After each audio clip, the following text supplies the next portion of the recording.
مدافع ولایت، defender of ولایت۔ صحیح بخاری کا ایک جملہ قیامت تک کے لیے ایک ایسی دلیل بنتا، ساخطۃ حتی ماتت۔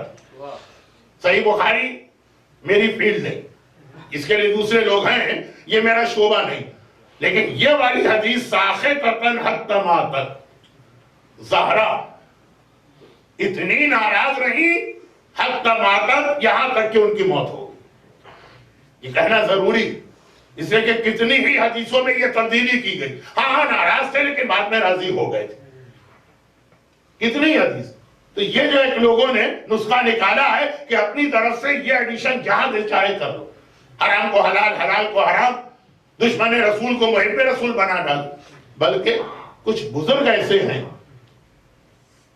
جن کو شاید یہ واقعہ یاد ہو، سر سید احمد خان کے بیٹے کا جسٹس محمود پھانسی میں چڑھایا گیا اور وہ رسہ ٹوٹ گیا اور وہ مجرم گر پڑا تو انہوں نے اس کی جان بخشوا دی۔ تو آگے پھر یہ لفظ آتا ہے کہ ٹل ڈیتھ کا جو اضافہ اب کرنا پڑتا ہے قانون۔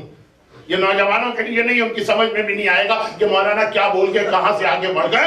مجھے یہ گھڑی بہت پریشان کر رہی ہے، اس لیے میں بہت آگے بڑھ گیا۔ لیکن ساخطۃ ناراض تھی زہرا، یہاں پہ اگر روایت آتی تب بھی کافی تھی، مگر پھر بھی لوگوں کو چانس مل جاتا اس کے اندر بہت سارے ایڈیشن کا۔ تو امام بخاری نے پوری روایت لکھی حتی ماتت، یہ جملہ۔ علامہ عبد الحسین امین شہزادی کونین کے دو لقب پہ آج مجھے بات کرنا تھی، ایک پہ کل بات ہو گئی تھی، دو پہ آج بات کرنا تھی، لیکن وہ دو تو ابھی رہ گئے، یہ چوتھا لقب، the defender of ولایت علی، علامہ عبد الحسین امین۔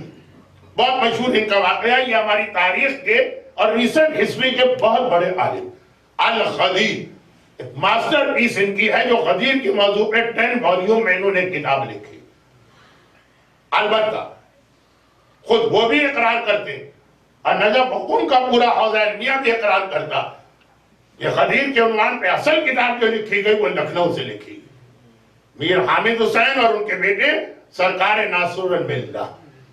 کیونکہ آج کل ہمارے بچوں کو ہماری ہسٹری نہیں پتا، تو ذرا سا انفینٹی کمپلیکس میں ہندوستان پاکستان کے علماء وہ سارے کے سارے بیکار ہوتے ہیں، جو کچھ ہے وہ نجف اور قم کا حوزہ، ان کی عظمتوں میں کس کو شک، مجھ سے زیادہ کس نے تقریریں کی ہوں، لیکن خود وہ یہ مانتے ہیں کہ غدیر کے موضوع پہ پہلا ماسٹر پیس جو آیا وہ سرکار ناصر الملہ کی ابقات اور پھر الغدیر علامہ امینی۔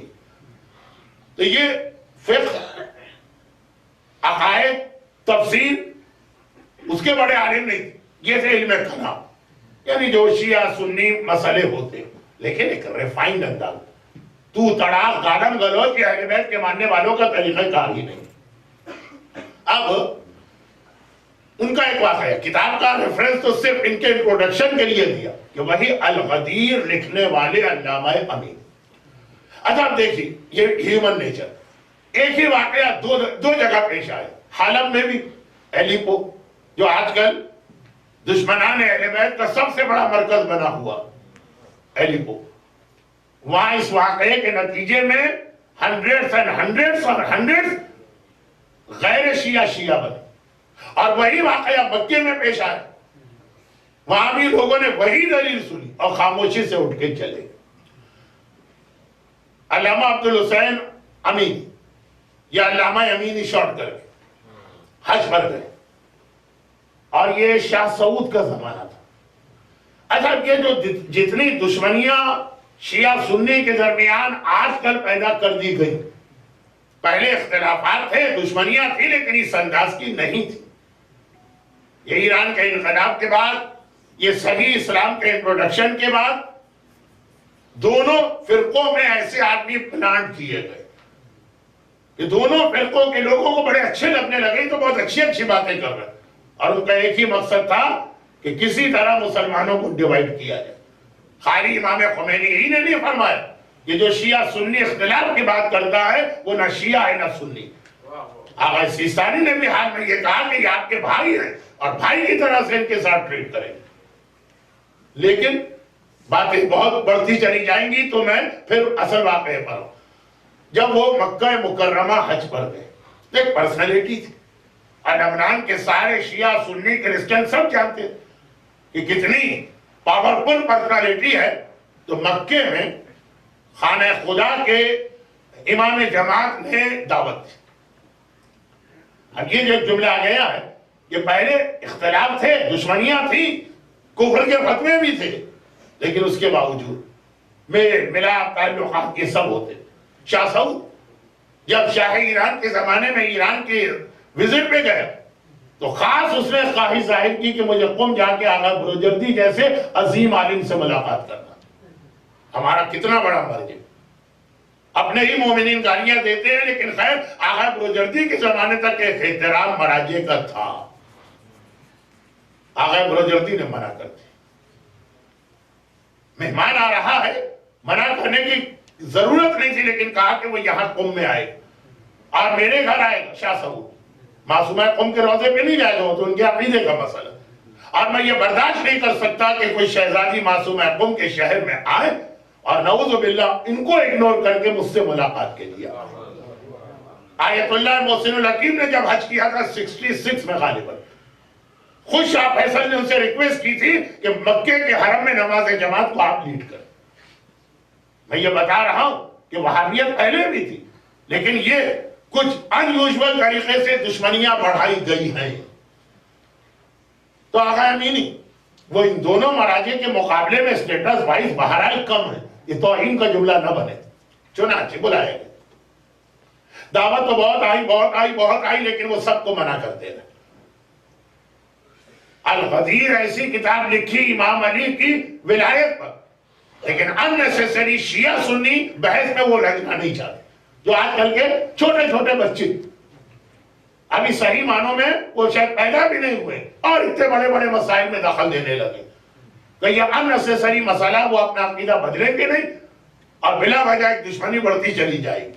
ہر جگہ منع کیا، لیکن جب امام کعبہ نے اسے ریکویسٹ کہ بہرحال آپ اتنے بڑے عالم آئے ہیں اور ہم آپ سے استفادہ کرنا چاہتے ہیں کہ بس یہی بات، میں آ جاؤں گا کھانے پہ، لیکن کوئی کسی قسم کی بحث آرگومنٹ مناظرہ نہیں ہو.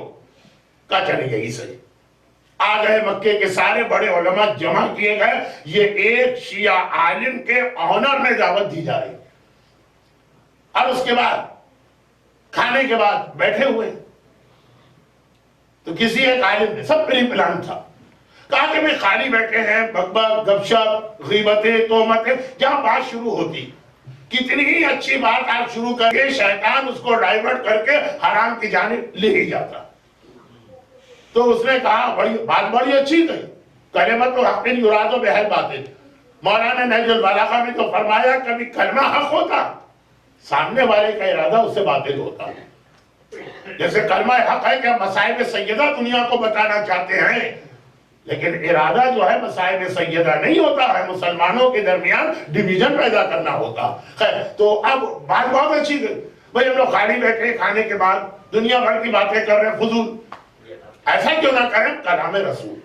ہر عالم ایک ایک حدیث سنائے جو اس کو بہت پسند، صرف حدیث، کوئی آرگومنٹ نہیں، کوئی ڈیبیٹ نہیں، کوئی مناظرہ. بات یہ بھی اچھی بات. اب شروع ہوئی حدیث، اور ساری حدیثیں ایک ہی انداز کی. بعض ایسے لوگوں کی تعریف کی جا رہی ہے جن کی کبھی پیغمبر نے تعریف کی ہی نہیں. کہا رسول نے ان کے بارے میں یہ کہا ایک حدیث، دوسرے نے دوسری حدیث سنائی، تیسرے نے تیسری حدیث سنائی.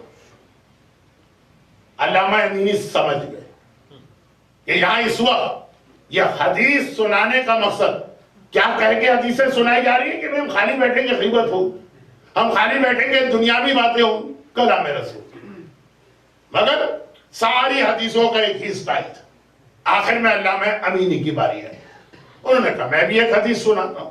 یہ ہے کل کے ایک جملے کی مزید وضاحت کہ سورہ قدر کے آخر جو آیت آئی ہے وہ یہی، آغاز شہزادی کونین، اختتام زمانے کا امام، حدیث سنا. اب یہ وہ حدیث ہے جس سے آج متعصب دشمنان اہل بیت علماء ڈینائی بھی کرنے لگے. اس وقت پورا وہابی مجمع بیٹھا ہوا ہے، سب کو حدیث سنا کے کہا یہ حدیث صحیح ہے کہ نہیں؟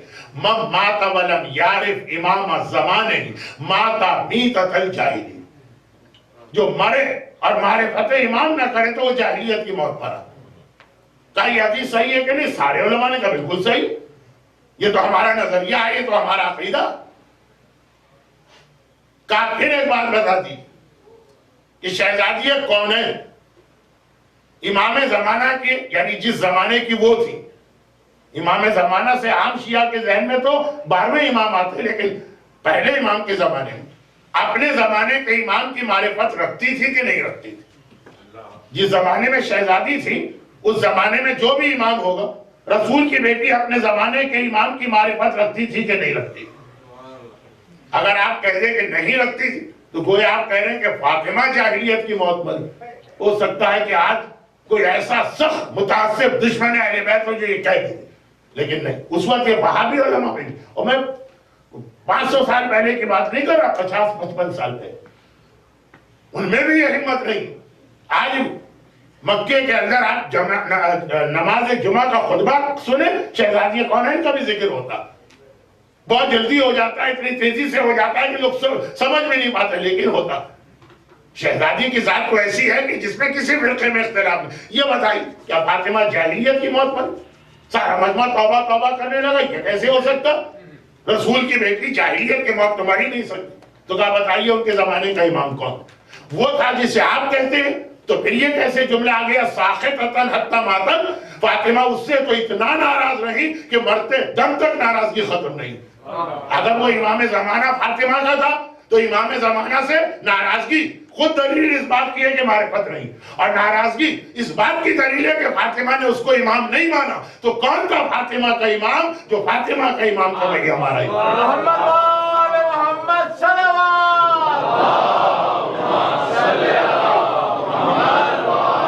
برحمتك يا أرحم الراحمين، وصلى الله على محمد وآله الطاهرين۔